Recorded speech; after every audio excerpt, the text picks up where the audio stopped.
Bonjour à toutes et à tous, bienvenue dans ce nouveau numéro de Funky Pop Psy. L'équipe, alors quand je dis au complet, on est plusieurs, vous apprendrez à nous connaître, surtout quand toutes les émissions seront mises en ligne, mais ça ne saurait tarder. En tout cas, on va faire avec celles et ceux qui sont présents et présentes, en l'occurrence Marine. Coucou Marine.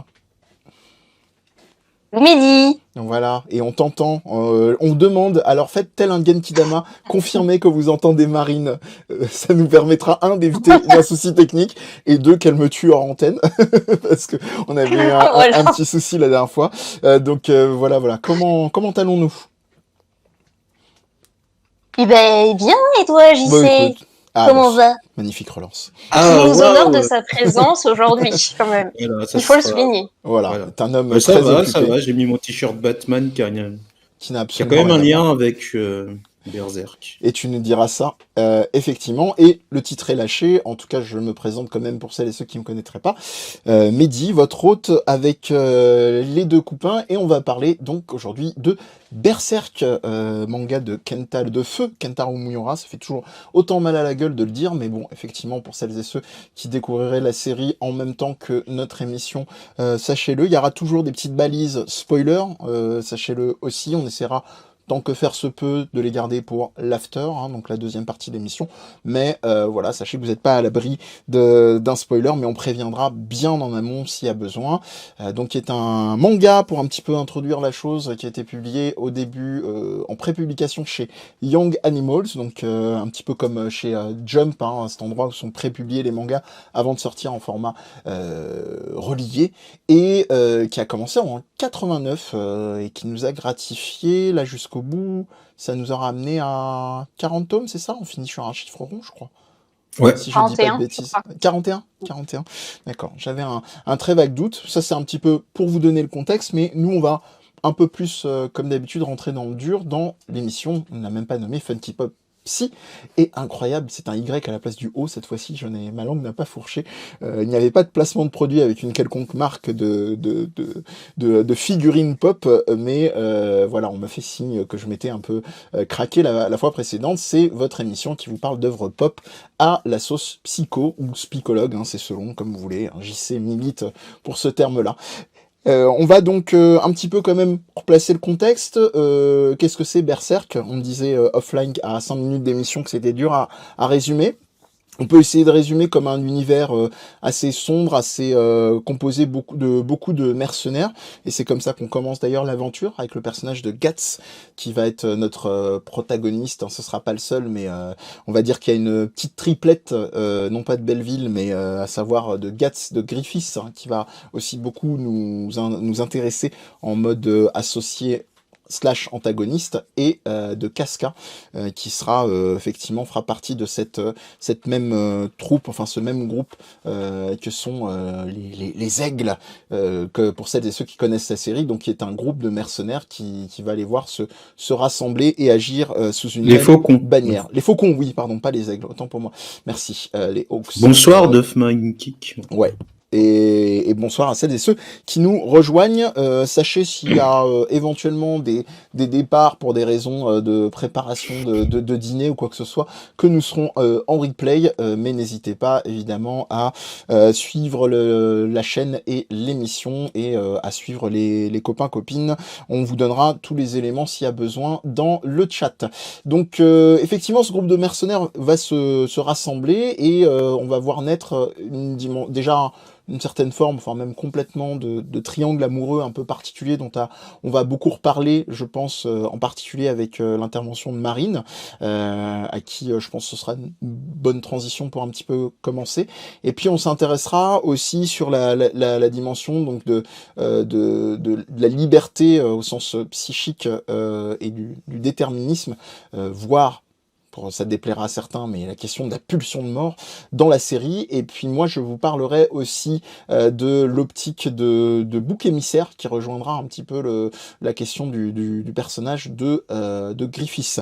Est-ce que je te laisse la parole, Marine, comme je l'ai annoncé? Est-ce que c'est trop patate chaude, ou est-ce que ça te convient? Ou est-ce que j'introduis Non, davantage non, la non, série? allons-y. Est-ce que tu avais un Allons-y, angle allons-y bien gaiement. précis? Allons-y joyeusement. Et si vous avez des questions dans Oui, le chat par rapport à la série, n'hésitez pas. Voilà. Oui, Donc, c'est vrai que moi, un des personnages qui m'a le plus frappé aussi en termes de narration et de psychologie, c'est le fameux personnage de Griffith qu'on aime autant qu'on déteste, hein, j'ai envie de dire. c'est ça. Euh, voilà. En fait, moi, ce qui m'a frappé d'emblée, c'est une dimension qui relevait de traits de ce qu'on appelle assez communément la perversion narcissique. Alors, je mets de grosses guillemets hein, sur le Oui, terme parce que j'irais pas on dire va y qu'on a revenir. affaire à un véritable pervers narcissique, mais en tout cas, on peut voir des traits de quelque chose d'un peu d'un narcissisme exacerbé, assez grandiose. Et du coup, je voulais revenir un peu là-dessus pour notamment prendre l'angle des relations qu'il a donc avec ses pairs et donc les deux personnages que tu as nommés, à savoir Guts et Casca, et donc en effet ce triangle euh, érotique, on va dire un peu Oui. érotisé, qui se met en place entre les deux, parce que là encore, je trouve que c'est une question intéressante à savoir, est-ce que dans la perversion narcissique, est-ce vraiment de l'amour parce que voilà, pour le dire un peu en des grandes lignes, ce que j'appelle un peu perversion narcissique chez Griffith, c'est vraiment un rapport à l'autre qui est très particulier. On voit bien que, enfin, moi je l'ai compris comme ça en tout cas, donc vous direz aussi ce que vous en pensez, mais que finalement l'autre n'est pas vraiment intégré dans sa subjectivité, dans son individualité. En fait, il est plutôt là pour venir dire flatter son ego, pour le dire en des termes un peu non psy, mais voilà, pour nourrir son narcissisme. On voit bien qu'il a besoin du regard de l'autre, d'être porté, d'être admiré. Et c'est assez frappant d'ailleurs parce qu'on voit bien que la troupe du Faucon, tout le monde en fait apprécie et sacralise en fait le personnage de Griffith, qui est un peu vu comme un messie, celui qui va les mener en fait vers un projet qui va les sortir de leurs conditions, parce qu'il faut savoir que Griffith, en fait, ce qu'il souhaite, lui, c'est créer en fait son propre royaume et régner en maître sur celui-ci, parce qu'il estime en fait très simplement que ça lui revient de droit. Sans avoir trop de précision, il me semble, à ce sujet, de pourquoi est-ce qu'il en arrive à cette conclusion-là. Mais en tout cas, voilà, donc c'est là où il va mener, enfin, il va créer la troupe du Faucon, qui va en fait mener différentes batailles et des guerres. Ils vont être après au service de je ne sais plus quel roi. Oui. Et en fait, voilà, ils vont enchaîner les victoires sur les victoires et leur réputation va augmenter jusqu'à ce que justement, en effet, ils tombent dans les bonnes grâces d'un roi et qui fait la rencontre après de la princesse avec qui, bon voilà, ça va un peu mal se passer après. Oui. Mais voilà, pour en revenir à ce côté de perversion, je trouve qu'il y a un rapport très dans la séduction en fait avec Griffith, qu'on voit bien Tout notamment le temps. avec Guts et qui est tout de suite en fait, qui est tout de suite mis d'emblée. C'est que donc c'est l'arc de l'âge d'or qui est un des je trouve des plus impressionnants des arcs de Berserk, où ça parle, disons, un peu de la préhistoire avant le premier tome où on découvre Guts et ses péripéties. Et donc voilà, ils s'affrontent en duel pour savoir finalement qui va gagner et qui aura des droits sur l'un sur l'autre. Mm. Et pour moi, c'était très frappant parce que en fait, Griffiths dit, il me semble, donc j'ai noté la phrase quelque part, mais voilà, et tu combattras pour moi, souviens-toi que tu m'appartiens et c'est moi qui déciderai où et quand tu mourras. Parce que évidemment, c'est Guts qui sort donc perdant de ce combat. Et pour moi, il y a quelque chose vraiment de l'ordre de l'emprise un peu dans ce rapport. Oui, il y a deux enjeux qui sont, c'est très bien que tu le précises, qui sont quand même notables entre le personnage de Guts et de Griffiths, qu'on découvre assez vite, et on y reviendra après, hein, parce que sur la question notamment des traumatismes, alors soit dans l'émission principale, soit dans l'after, hein, qui a lieu grosso modo après 1 heure d'émission où on discute tous ensemble librement, spoiler et compagnie, c'est que Guts est beaucoup plus polarisé sur un côté, pour utiliser un terme un peu des fois galvaudé, mais qui va venir à l'essentiel, du côté de la résilience, donc c'est-à-dire se dépatouiller, on va dire, de ses événements traumatiques, notamment de scène primaire. On y reviendra, à sa naissance, qui est peut-être une des représentations les plus violentes, effectivement, même en termes de fiction en règle générale. Et Griffiths, qui lui, comme tu l'as très bien dit, est sur le pôle effectivement de la séduction slash domination. On le voit, tu l'as dit avec Guts, on le voit avec Casca d'une certaine manière, toujours par des biais, ça aussi c'est intéressant à le dire, de l'ordre de la domination masculine, hein. C'est-à-dire que, en fait, si Guts lui appartient, tous les autres, dont Casca, lui appartient aussi. Et c'est quelqu'un qui a effectivement un intellect et une façon très élevée qui lui permet ce genre aussi de manipulation-là. Et ensuite, avec le roi, comme tu l'as dit, je me permettrais juste, en te donnant la parole, te demander si tu peux définir, parce que c'est souvent quelque chose qui est un peu compliqué dans le langage psychanalyse, la notion de narcissisme, parce que qui est souvent un petit peu confondu avec l'ego, très succinctement, quoi, pour que les gens s'y retrouvent un petit peu. C'est une bonne question aussi. J'ai envie de te dire que comment définir en peu de termes le narcissisme. Alors, Tout cas, qui narcissisme, va se c'est distinguer pas, de l'ego, quoi. voilà, c'est pas que, disons, se prendre en selfie et se vanter sur les réseaux à quel Voilà. point on se trouve beau et populaire. C'est au-delà de ça, c'est même nécessaire, en fait, d'avoir un tant soit peu de narcissisme pour soi-même, parce que pour moi, c'est aussi garant du côté un peu de la pulsion de vue. Donc, c'est aussi nourricier. On a besoin de ça, en fait, pour moi, pour s'investir, en fait, s'investir corporellement, s'investir psychiquement. Pour être aussi en relation avec les autres, c'est important d'avoir du narcissisme. Donc l'ego, pour moi, c'est quelque chose en effet qui va pas prendre en compte l'autre, qui est vraiment très focalisé sur soi, là où le narcissisme quand même a besoin aussi de cet échange avec l'autre pour être en communication et en lien avec son environnement. Et davantage Ouais, de puis l'ordre c'est de la lié. représentation sociale. Excuse-moi, Ouais, excuse-moi. Non, C'est je lié. t'en prie. Bah, on allait dire la même chose. C'est qu'en fait, c'est vrai que c'est lié, comme tu disais, à la relation sociale et qu'en fait, qu'on s'identifie à d'autres et qu'on est en relation avec d'autres, on met de l'énergie psychique vers l'autre. Et le narcissisme, c'est un moyen de garder l'énergie pour soi, pour garder une sorte d'air d'unité, quoi. Eh ben, très bien. Je te laisse reprendre le fil de ta pensée, ma chère Marine. C'était juste pour que ce soit clair pour tout le monde de ce côté-là. Ouais, donc du coup, pour en revenir à ça, pour moi, voilà, c'était assez impressionnant de voir ce personnage qui en plus est représenté comme étant très beau, très fascinant, ce côté très angélique avec des longs cheveux blancs, avec un côté assez androgyne aussi dans le car design. Et on voit bien en fait qu'il y a une forme un peu d'homoérotisme, de relation homoérotique qui se met en place entre Guts et Griffith, qui pour moi est assez importante aussi du côté du caractère, enfin de comment on peut comprendre ce qui se passe pour Guts, parce que finalement, ce qui est important, c'est que voilà, on parlait de le narcissisme, comment c'est important et c'est aussi garant d'une certaine forme de pulsion de vie. C'est que au bout d'un moment, Guts décide de s'émanciper, de s'arracher en fait un peu à l'emprise qu'avait Griffith, qui pour lui avait en fait, pour lui il était acquis en fait. Guts était son objet en quelque sorte, il lui appartenait.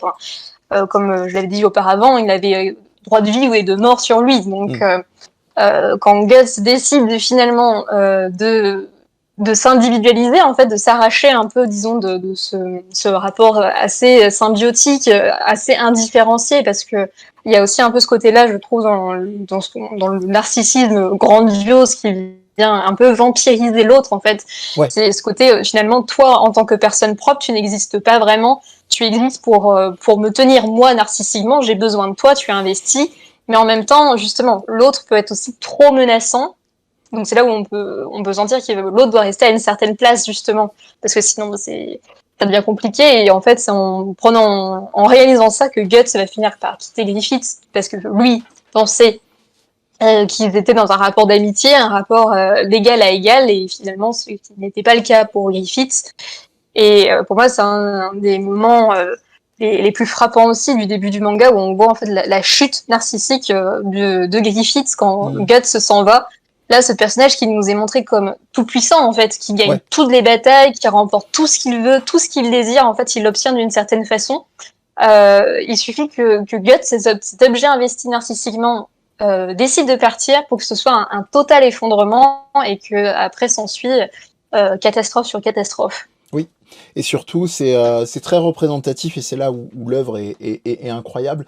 C'est très représentatif de certains drames, on va dire, bourgeois. Alors, on peut vous donner d'autres exemples, hein. On peut le voir le théâtre antique, on peut le voir dans des films, vous regardez des films de Chabrol et compagnie, c'est souvent effectivement des représentations de drames bourgeois. Et Berserk est pas très loin dans ce optique-là. Et comme tu l'as dit, le basculement et le masque tombent à partir du moment où cette amitié n'est plus possible, ne peut plus passer sous le joug d'un contrôle. Et j'ai remarqué, alors vous me direz si vous êtes d'accord ou pas, il y a deux temps principaux qui font ça. C'est à partir de la reconnaissance, effectivement, de la troupe de Faucon, et aussi de la naissance progressive du lien on va dire, érotique entre Guts et Casca, qui vient vraiment introduire une dimension de tiers, pour pas dire dans le vécu de Guts de clivage, hein, vu la violence comme il l'a subi. Et pour rebondir sur un truc très intéressant que tu as dit, on parlait d'investissement d'objets. Alors, dans le champ de la psychologie, de la psychanalyse, quand on parle d'investissement d'objets, hein, c'est pas forcément un objet au sens genre fétichiste, en sens mon précieux, pour rester dans la pop culture. C'est surtout cette idée que l'investissement d'objets, ça peut être l'amour que vous allez porter effectivement à autrui. Et là, le choix de Griffiths, et c'est là où on se rend compte que pour lui, les gens sont littéralement, et là on revient au sens premier, que des objets dont il dispose, dont il est une forme de marionnettiste, c'est que ça va se porter vers le pouvoir, et il va aller chercher cette grâce auprès du roi, et qui va se jouer là aussi dans un drame très bourgeois, parce que la succession va se faire par le biais d'un personnage qui s'appelle Charlotte, qui est donc censée être l'héritière effectivement au trône, et il va disposer d'elle sans une once d'amour, c'est-à-dire qu'il n'y a pas autre chose que une dimension d'intérêt, et de manière d'ailleurs d'atteindre autrement de nouveau Guts, d'une certaine façon. Donc c'était pour un petit peu raccrocher à l'intrigue principale. Je sais pas s'il y avait, j'imagine, encore sûrement beaucoup d'autres choses que tu voulais dans ce sens-là nous dire, ou JC, si tu voulais intervenir, n'hésite pas. Ouais, peut-être un mot rapide. Alors, on va sortir de la psychanalyse. Enfin non, parce qu'en fait non, mais en fait il y a tout dans Berserk, tout un discours autour du contrôle, c'est-à-dire à la fois le fait qu'il y a des êtres qui contrôlent les autres et des entités, dont une certaine entité qui s'appelle Dieu, qui contrôle un peu le destin des hommes, et le fait que Guts soit quelqu'un qui perd son contrôle, parce qu'à un moment il a tendance à perdre le contrôle dans sa rage, et il va avoir à un moment un objet, une armure qu'on appelle l'armure du berserk, qui lui donne beaucoup d'avantages, mais il peut perdre le contrôle. Il y a aussi le système de magie, c'est-à-dire le système de magie connecte à des forces, le fait qu'on perd aussi le contrôle. Donc, et aussi, en fait, Gus, c'est plus ou moins quelqu'un qui est le descendant du roi squelette. Et le roi squelette dit qu'il y a déterminisme, et en fait Guts échappe au déterminisme. Et d'ailleurs il y a une ligne de dialogue à un moment avec une sorcière avancée qui s'appelle Flora, qui dit à l'homme squelette, parce qu'ils sont potes en fait, oui mais en fait il est pas comme nous, Guts c'est une spirale, donc il faut imaginer une spirale extérieure qui sort, donc qui est centrifuge et pas centripète, qui est l'inverse, qui ramène vers le centre. Lui, il est comme une spirale, il peut échapper aux choses. Et en fait, Guts, il est toujours épris de liberté. Enfin, il y a quelque chose comme ça, à la fois de quelqu'un de très solitaire, mais aussi quelqu'un qui veut casser le destin, parce qu'au final, lui, son destin, c'était de mourir, hein, puisque c'est un enfant maudit, il a été abandonné. Donc ça donne vraiment sa force dramatique, en fait. Pour vous illustrer un petit peu ce que vous dit JC concernant l'armure, vous avez quelques petits visuels sur le chat. Sinon, n'hésitez pas, on essaiera de vous les mettre à disposition aussi sur le billet du podcast et du replay. Vous n'avez pas besoin. D'où la référence à Batman. Voilà, la boucle est bouclée. On a fait d'ailleurs un joli saut dans le temps par rapport aux références que tu as introduit. Un autre personnage dans un arc qui suit celui de la fameuse question de l'éclipse, dont on aura sûrement l'occasion de parler, vu combien il est emblématique. Marine, est-ce que je te redonne la parole? Il y a peut-être d'autres choses que tu voulais nous évoquer? Pas forcément, mais en fait, je me faisais la réflexion de peut-être d'autres petites anecdotes par rapport à ce qu'a dit JC sur pourquoi finalement ça s'appelle aussi Berserk et ce côté où il perd le contrôle, c'est que c'est aussi une référence en fait à que c'était dans la mythologie nordique où le berserker en fait c'était un guerrier surpuissant qui était un peu sous une forme de qui perdait le contrôle de soi mais dans une forme de rage toute puissante où en fait il défonçait tout le monde sur le champ de bataille et qui est illustré en fait par des excès de rage très impressionnants de Guts et donc aussi oui cette fameuse armure, cette épée gigantesque qui donne vraiment une image très charismatique du personnage et aussi peut-être que finalement tu en viendras quand tu parlais aussi de la naissance du personnage, mais qu'est-ce que vient de dire Guts? Pour moi, c'est tout de suite un peu une forme de déterminisme en fait dans le personnage, parce que Guts en anglais, ça a une référence aussi aux entrailles, aux intestins, donc finalement, tripes, pour dire, voilà, les tripes, en avoir dans le bide, pour le dire un peu de ce genre d'expression. Et pour moi, je trouvais ça très fort en fait de donner un nom pareil à un personnage qui, comme tu le dis, JC, en fait est en lutte permanente pour sa propre survie, étant donné que son destin à la base, de tout petit, c'était de mourir et par la suite aussi des choses après l'éclipse. Et pour moi, c'est une formidable pulsion de vie, mais qui est aussi du côté de la pulsion de mort. Et c'est là où c'est très intéressant dans le personnage. Ouais, c'est en fait ce qui est intéressant là dans ce que tu dis, c'est que ça met en image le fait qu'il est traversé par ces deux pulsions fondamentales de Freud. Donc la pulsion de vie qui a deux choses pour les gens qui connaissent pas le concept. Pulsion de vie, l'idée c'est de à la fois conserver et à la fois de grandir, donc de créer des unités plus grandes. Et la pulsion de mort, c'est de revenir à l'état le plus de moindre tension, quoi, vraiment l'état le plus basique qui soit, le moindre, quoi. Donc du coup, être le plus petit possible. Enfin, et chez Guts, il y a un vitalisme extrêmement puissant parce qu'il fait tout pour survivre et en même temps, il est traversé soit par la pulsion de mort qui serait là un peu, qui le ramènerait vers la mort, ou alors c'est une situation traumatique et de guerre et aussi de démons qui font que en fait la vie elle est intrinsèquement coupée par la mort constamment. Et on peut, enfin un peu comme il y a dans les traumas de guerre, dans les traumas coloniaux, c'est-à-dire les sujets qui sont visés ne peuvent pas en fait ont des sentiments d'être morts vivants, quoi. Et du coup là il y a un peu de ça chez Guts qui par moment il est coupé de son corps, il a des moments de clivage, il a des moments où on a l'impression qu'il n'est plus vivant et je pense que son désir de vivre et de liberté, ça permet un peu de casser ça, quoi. En tout cas, le chat, en plus de ce que tu nous dis, complète très bien. Donc, je vous ai mis une petite balise spoiler, parce que donc je vais vous mettre le visuel de la naissance, justement, de Guts. Je pense qu'il est assez emblématique. Alors, sur l'illustration, qui prend pas forcément tout l'écran, mais vous pouvez le deviner. Donc là, on a effectivement, suite au passage d'une troupe, et c'est toute l'ironie, hein, d'ailleurs, de mercenaires, qui viennent contempler donc des personnes qui ont été pendues suite à un passage sur un village et on voit Guts effectivement qui est né, on peut difficilement faire plus traumatisme, le réel c'est ce qui cogne, disait un certain Jaco. Donc là effectivement on a malheureusement le pauvre Guts qui se retrouve à tomber littéralement du corps de sa mère, hein. Je crois qu'il y a même un passage, si je ne m'abuse, où il y a un temps d'étranglement avant qu'il chute en fait via le cordon ombilical. Donc effectivement, il y a vraiment, comme le disait très bien JC, il y a un vitalisme, il y a un souhait de rester en vie quoi qu'il arrive, et c'est magnifiquement représenté parce que, comme on vous le dit souvent dans Funky Popsy, on n'oublie pas les objets dont on parle.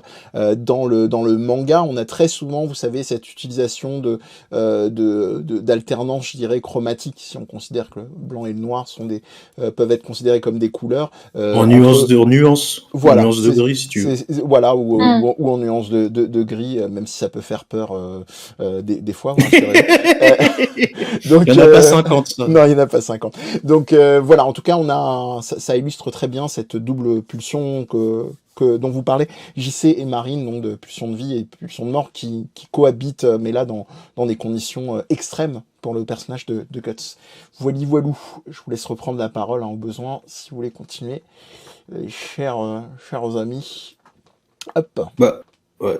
Ouais, sur juste une petite référence pour claquer de la référence, c'est que la naissance de Guts, en fait, finalement, elle est pas si loin de la naissance de Kitaro le repoussant, enfin de Gegege no Kitaro de Mizuki, tout à fait. parce que en fait, il aurait dû mourir aussi, et le récit de sa naissance est tellement incroyable.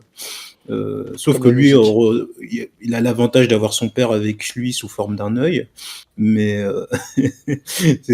quand je raconte ça comme ça va faire super bizarre si on connaît pas Kitaro. Je vais mettre une petite illustration, je te rassure. Voilà, et du coup, voilà, on voit comment il survit, et finalement, ce petit être qui représente le dernier de son espèce va vivre. Et alors, je sais pas s'il y a des influences Kitaro sur. Enfin, je pense pas. Enfin, c'est pas aussi évident que l'influence de Go Nagai, par exemple, Oui. sur Moria, qui l'a Ouais, confirmé en plus. Ouais, mais ouais, ça crève tellement les yeux, mais effectivement, on tentera de nous en parler dans l'after parce que c'est un peu un indépassable, pardon, en termes d'influence visuelle. Et comme je le disais tout à l'heure, on essaye en plus des concepts psy qu'on vous apporte modestement, aussi de rester sur les objets qui nous intéressent. Voilà, vous avez un petit visuel de Gegege no Kitaro à l'écran, Il est pipou. où on est clairement dans toute la dimension des yokai japonais, donc le folklore des créatures fantastiques japonaises, et qu'on peut retrouver dans une moindre mesure, ça parlera peut-être à un peu plus de monde dans Tuk Tuk Tuk, aidez-moi, chez Ghibli, les ratons laveurs aux couilles apparentes. Les Tanuki. Non, le nom du film. Pompoko. Pompoko, voilà, j'avais un vague doute. Pompoko. D'Isao Takahata. Voilà. D'ailleurs, j'avais petite anecdote, j'avais trouvé un super vidéo montage sur le net de la chanson We've Got Big Balls de AC/DC avec un passage des Tanuki qui se battent ensemble. Voilà, ça c'est juste pour les fans d'ACDC, c'est cadeau. Alors est-ce qu'on enchaîne avec ton angle de vue, mon cher JC, vu que tu étais sur Gegege no Kitaro, autant te laisser la parole sur le fameuse liberté et déterminisme dont tu nous parlais en guise d'introduction. Oui, c'est que, alors, il faut mettre les balises spoil, Allez, c'est enfin parti. même double spoil, parce que ça spoil un truc qui a été retiré. Ça spoil 3 séries.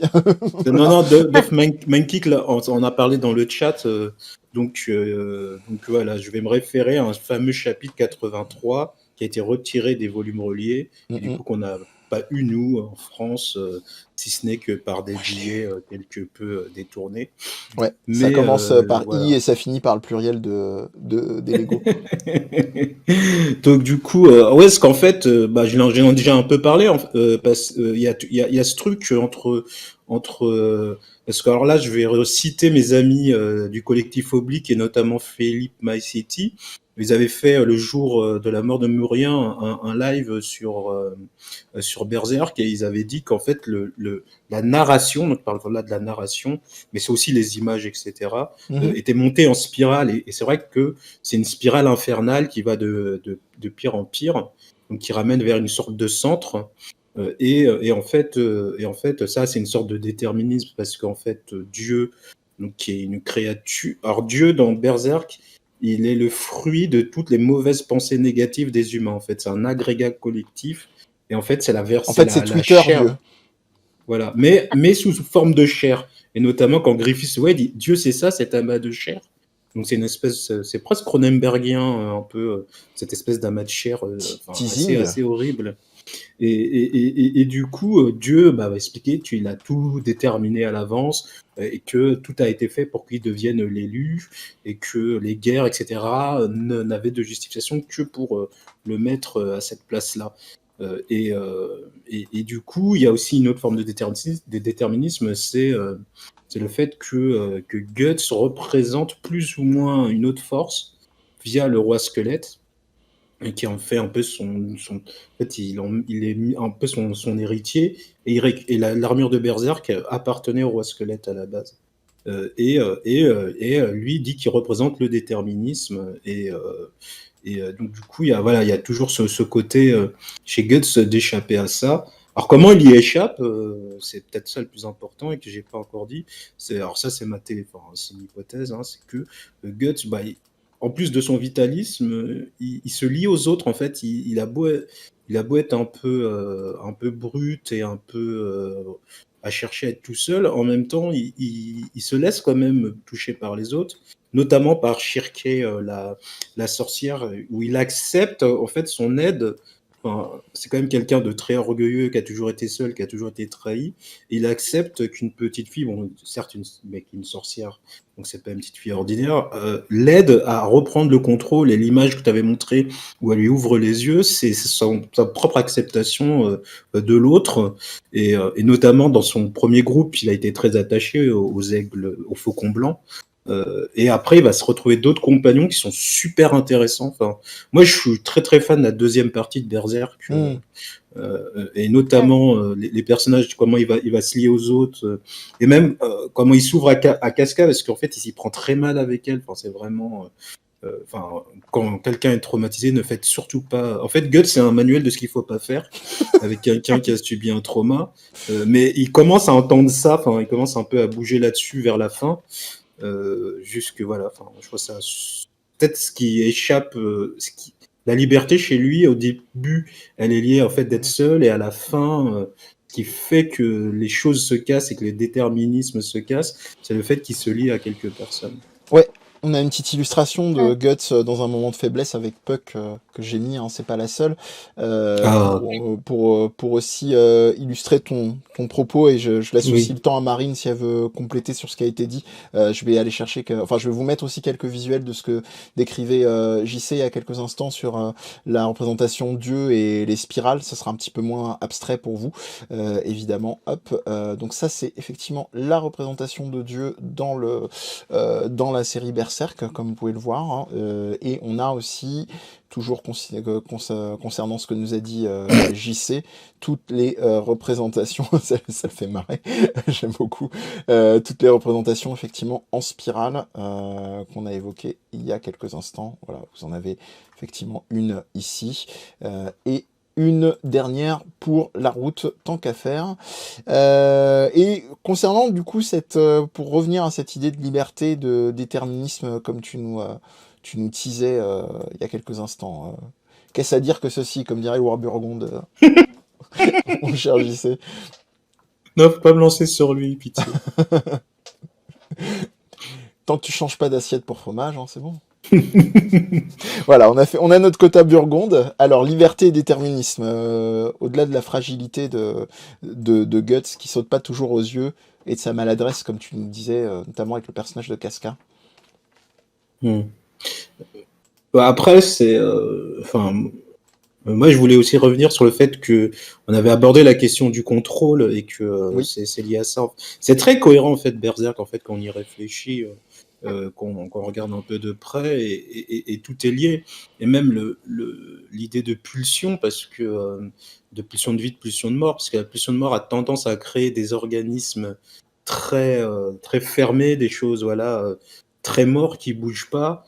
Alors, comme la pulsion de vie, l'idée c'est de grossir, du coup, forcément, elle tend vers des modifications, vers des métamorphoses, et notamment en clinique, on parle souvent de pulsion de mort quand quelque chose ne bouge plus, quoi, et qui reste très fermé, et qui peut plus être, parce que c'est plus dans le devenir. Donc là, c'est pas très psycha, hein, mais quand je parle de devenir, c'est très deleuzien, donc fallait que je le sorte, le petit Deleuze. Il y a l'idée que quelque chose est toujours dans dans un devenir autre, qui est jamais fixé à l'avance, et qui est un peu toujours dans des lignes de fuite. Et Guts, Guts et ses compagnons, c'est vraiment des lignes de fuite, parce que finalement, ils échappent à quelque chose, et ils trouvent toujours quelque chose un peu, cette ligne qui fait qu'ils échappent à la mort, quoi. En tout cas, sachez que si JC n'a pas de t-shirt Deleuze sur lui, il le mentionnera dans la série. C'est contractuel. Enfin, dans la série, dans l'émission. Marine, peut-être tu voulais, pour l'instant, sur ce qui a été dit, ou est-ce que tu voulais En fait, il y a plein de rajouter choses, il y a plein de choses qui te qui viennent à me l'esprit? viennent en tête, il y a trop de choses. Mais en fait, non, mais je pensais aussi à ce côté finalement, comment Guts est devenu Guts, ce personnage très archétypal d'un guerrier justement sans émotion, qui ne montre rien, qui est juste drivé par l'agressivité, la violence, l'envie d'en découdre, etc. C'est que quand même c'est aussi un polytraumatisé depuis le début. Et en termes, enfin si s'il a des gros handicaps d'un point de vue affectif et relationnel, c'est aussi pas pour rien. Mm. C'est que finalement, en fait, je me faisais la réflexion que j'ai l'impression que c'est plus facile pour Guts de se lier avec des enfants parce que finalement, les enfants incarnent encore cette forme d'insouciance et d'innocence que lui-même avait quand il était petit, qui nous est présenté en fait comme un enfant qui était lié à sa mère de substitution, sa mère adoptive, qu'il a perdu et qui après donc c'est très attaché à Gambino, donc qui était le chef de la troupe de Oui, mercenaires qu'il a recueilli. Et finalement, c'était pour lui, voilà, c'était une figure de père, mais aussi une figure de puissance, une figure d'autorité. Donc, elle recoupait beaucoup de choses. Et comment finalement, en fait, la relation entre les deux euh, était de toute façon terni dès le début parce qu'il y avait un côté où finalement il y avait une forme de jalousie un peu oedipienne, je trouve, du côté de Gambino, de finalement bah tu m'as arraché aussi ma femme et en plus il l'accuse aussi que si elle est morte ce serait la faute de Guts étant donné que c'est un enfant qui serait maudit de par les conditions de sa naissance. euh, voilà, il a pas du tout une bonne place au sein de la troupe. Il me semble que, en fait, il est même pas intégré dans la troupe en un sens, Mm. parce qu'on, j'ai pas souvenir qu'il y ait des moments où on le voit avec les autres, dans des moments d'attention, d'affection. C'est un enfant qui est déjà très seul et qui comprend très vite que finalement la seule chose sur laquelle il va pouvoir compter, c'est son épée. Et finalement, pour moi, je trouve que voilà, il en prend conscience à un moment justement quand il quitte la troupe du Faucon que la seule chose qui lui appartient en propre, c'est son épée et c'est ce qui lui permet de sortir du déterminisme, c'est ce qui lui permet aussi d'exister, d'être dans une forme de propre subjectivité.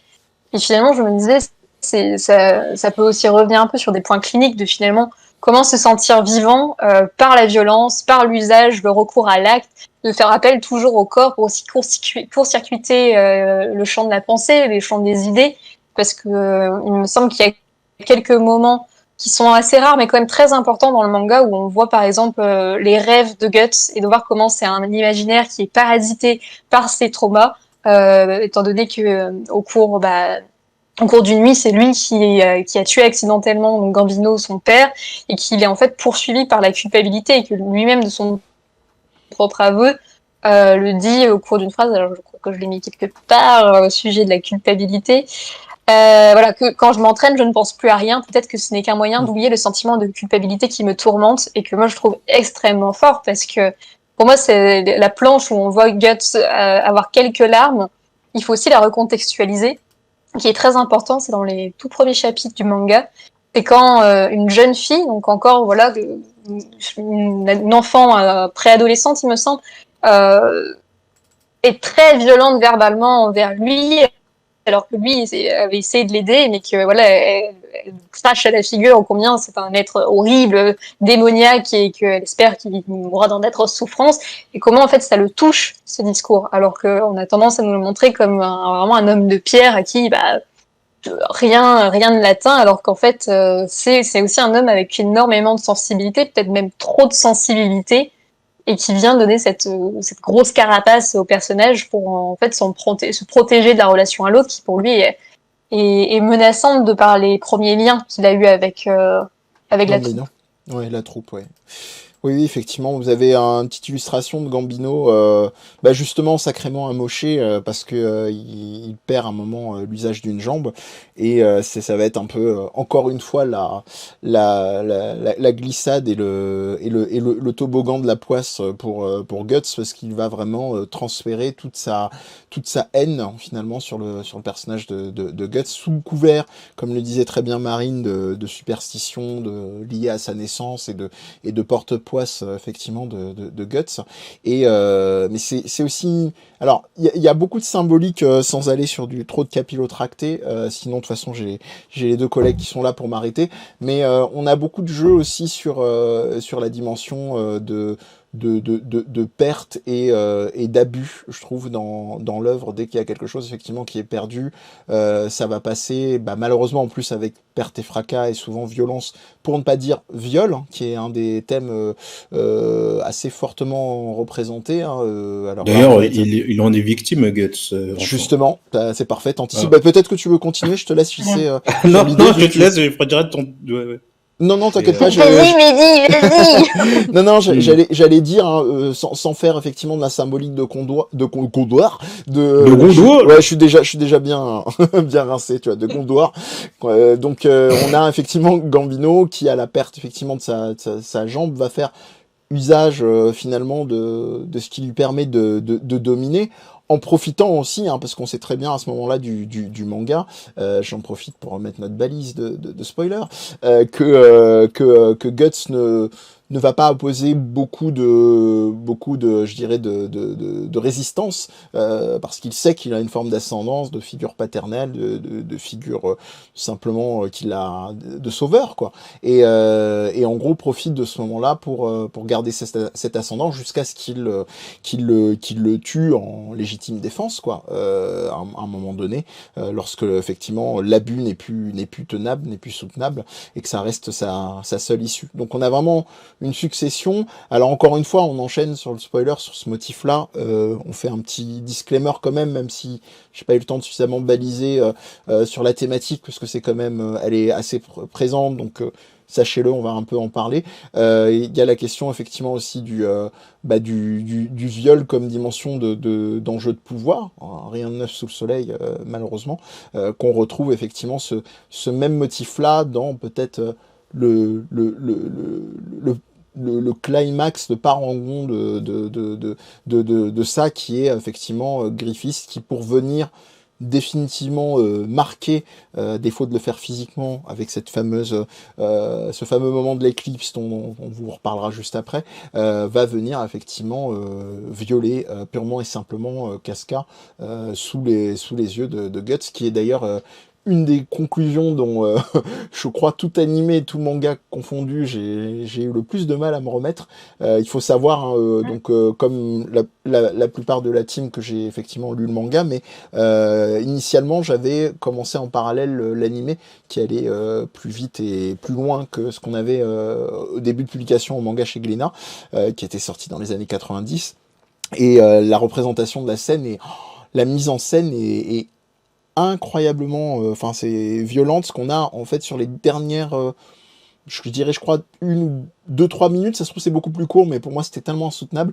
Il y a une coupure du son, en fait, vous n'avez plus de son. Moi je crois, en plus à l'époque j'avais, excusez-moi, je ris, c'est nerveux, vous allez comprendre pourquoi. J'avais une version HK en DVD donc, qui était les versions pirates, effectivement, parce qu'on n'avait pas d'autres moyens. Dynamix n'avait pas encore publié la série en DVD et compagnie.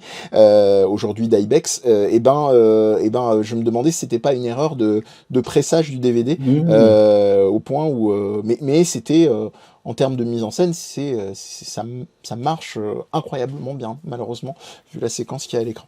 Donc voilà, un petit peu sur mon idée, je vous laisse repartir, et je vais mettre le symbole de l'éclipse, la marque de Guts, dont on n'a pas encore parlé jusqu'ici d'ailleurs.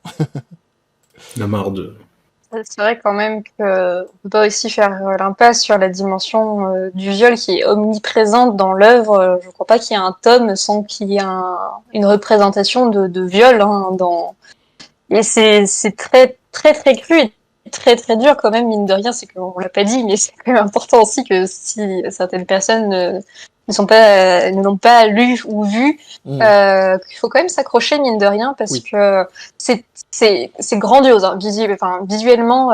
Kentaro Miura a fait un travail titanesque et qui est incroyable, et je pense que c'est aussi ce qui permet un petit peu de faire passer la violence de certaines scènes, parce qu'il y a une sorte en fait de fascination dans les planches de Kentaro Miura, tellement que c'est précis, tellement que c'est fourni en détail, c'est assez incroyable. Mais tout de même, la dimension du viol, la plupart des personnages ont été victimes d'un viol aussi. C'est que ce soit Guts, que ce soit Casca, que ce soit Griffiths, plus ou moins, parce que même si c'était dans une idée plus ou moins consentie, il est passé par un abus sexuel de la part d'un noble au tout début pour pouvoir justement financer sa troupe. Tout à fait.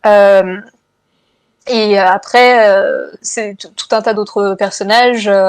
Farniez aussi, à un moment, une scène absolument immonde avec son cheval qui devient très bizarre. Enfin, la plupart des personnages en sont victimes de près ou de loin, de toute évidence. Et pour moi, c'est très important parce que on voit bien que, comme tu dis, c'est un enjeu de pouvoir, mais c'est aussi justement une arme de soumission, une arme de destruction psychologique et aussi physique. Parce que c'est un monde très marqué finalement par le masculin, par l'image très virile de la masculinité hégémonique, militarisée, où clairement il ne vaut mieux pas être un enfant ou une femme dans cet univers parce que c'est soit finir violé ou soit finir tué dans d'atroces souffrances, et parce que la dimension aussi de torture est omniprésente dans l'œuvre. Et pour moi, tout ça, c'est aussi une forme d'agrandissement de la sphère psychique de Guts, qui, en fait, tout ce qu'il vit est amplifié dans son univers. Oui, et oui, comme on dit, c'est une technique de guerre vraiment utilisée. Le viol, la destruction du corps, le fait de plus être considéré comme un être humain, que n'être que chair. C'est vraiment, quand on lit un peu la psychologie de la guerre ou de l'impact du colonialisme, c'est ce qui est décrit, quoi. C'est-à-dire l'autre n'est plus que corps, il ne reste plus que ça, quoi. Il ne reste plus que ce corps qui. Alors, c'est ça qui est intéressant, c'est que c'est là aussi où on est des formes de guerriers ou d'images guerrières. C'est-à-dire que quand on est réduit qu'au corps, c'est par le corps aussi que les gens vont s'en sortir, c'est en usant de la violence. Donc, c'est l'idée que quand les gens sont victimes de guerre ou victimes d'un pouvoir oppresseur, vraiment de cet ordre, vu qu'ils ne sont plus que corps, animalité et biologie, c'est par le corps, l'animalité et la biologie, par une sorte de rage, qui vont en partie reconquérir presque une subjectivité. Oui. Et la violence de Guts, c'est un moyen de retrouver une subjectivité, et il est toujours traversé entre ces deux pôles. C'est ça qui est plutôt bien fait, parce que s'il va trop dans l'animal, il oublie son humanité. Oui. Et, il y a comme tu dis, il y a un pôle de contrôle, notamment dans la fameuse armure que tu nous évoquais, dont on parlera un tout petit peu plus après dans l'after. Il y a un pôle de contrôle, c'est-à-dire il faut payer un prix quand même. Il y a quand même une forme presque d'éthique par ce biais-là dans l'usage qu'en fait Guts.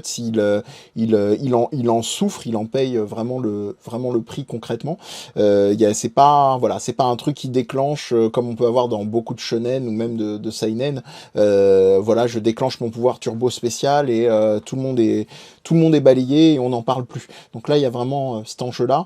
Et pour doucement amorcer, en tout cas, la base de cette émission-là, hein, il y a toujours, comme on vous le dit, l'after, d'où l'intérêt d'être avec nous sur les lives, même s'ils sont disponibles eux aussi en replay.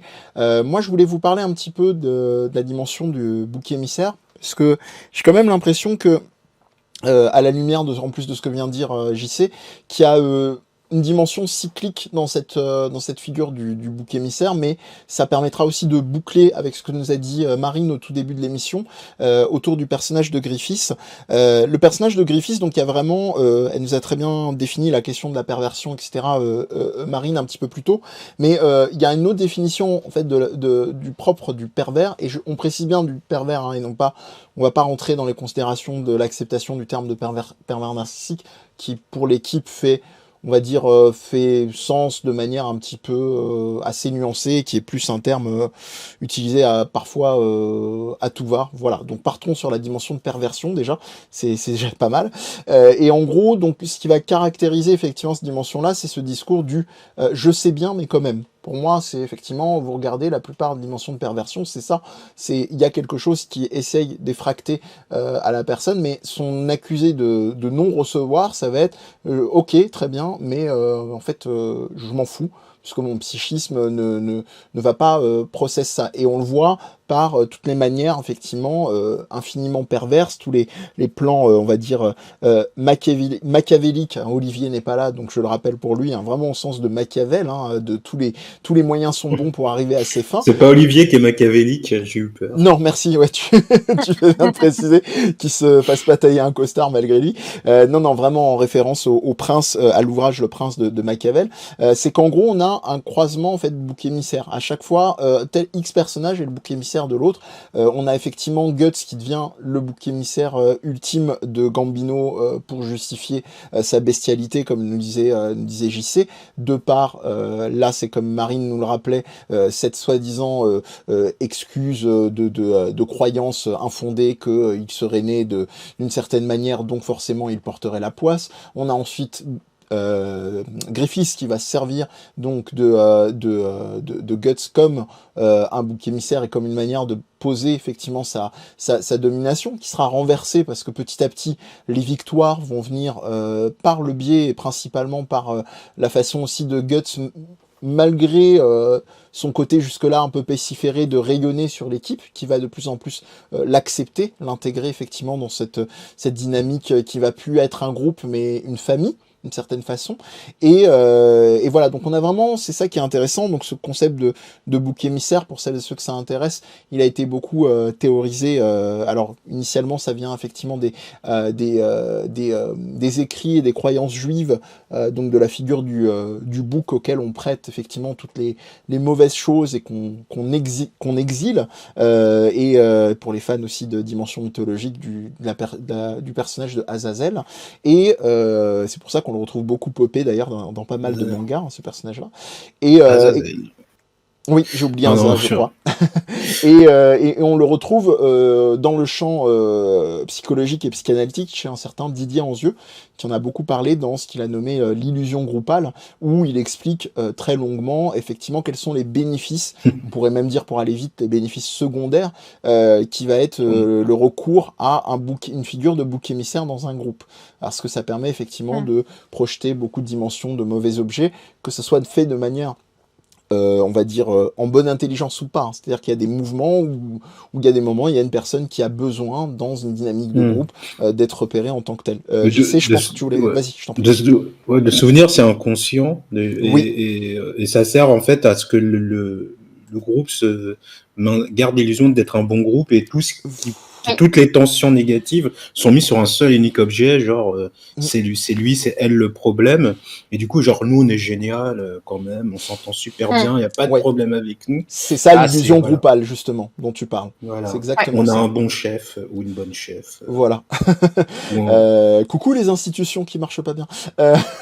Donc voilà, c'était cadeau. Non mais blague à part, moi je suis très content en fait finalement d'avoir pensé à ça, parce que ça rejoint aussi ce que nous disait JC sur le vitalisme. On a beaucoup parlé d'échelle individuelle, mais finalement même à échelle groupale, on voit que dans une dimension de groupe, il y a cette nécessité effectivement de faire feu de tout bois pour que le groupe se maintienne, et de trouver effectivement une personnalité qui va être je dirais justement le bouc émissaire comme raison, comme excuse d'un échec quelconque, on va dire. Voilà, c'était un petit peu pour trouver un concept, je pense, qui était à la croisée de ce à quoi on avait pensé vous parler. Je pense qu'on arrive doucement mais sûrement sur la fin de cette émission principale, main. Je vais laisser les derniers mots à Marine et à JC avant de faire un micro-pause clap qui nous permettra de passer à l'after. Donc ne partez pas, hein, on n'a pas terminé avec Guts et ses amis, je fais des guillemets. On a un super truc qu'on a gardé pour l'after. Au chaud. Donc voilà, je vous laisse si vous avez dernière chose à rajouter peut-être sur l'émission principale, et je vous ai mis aussi dans le chat, et vous aurez dans le billet où retrouver donc Marine et JC sur les internets. Voilà, je m'arrête là pour ma part. Marine, JC, peut-être est-ce qu'il y a un dernier mot, ou est-ce que on se réserve pour l'after pour y aller tout azimut? Hop. On n'a pas parlé des graphismes. Pas parler excuse-moi, des graphismes incroyables. Ah bah oui, je pense que l'after s'y prête très très voilà. bien.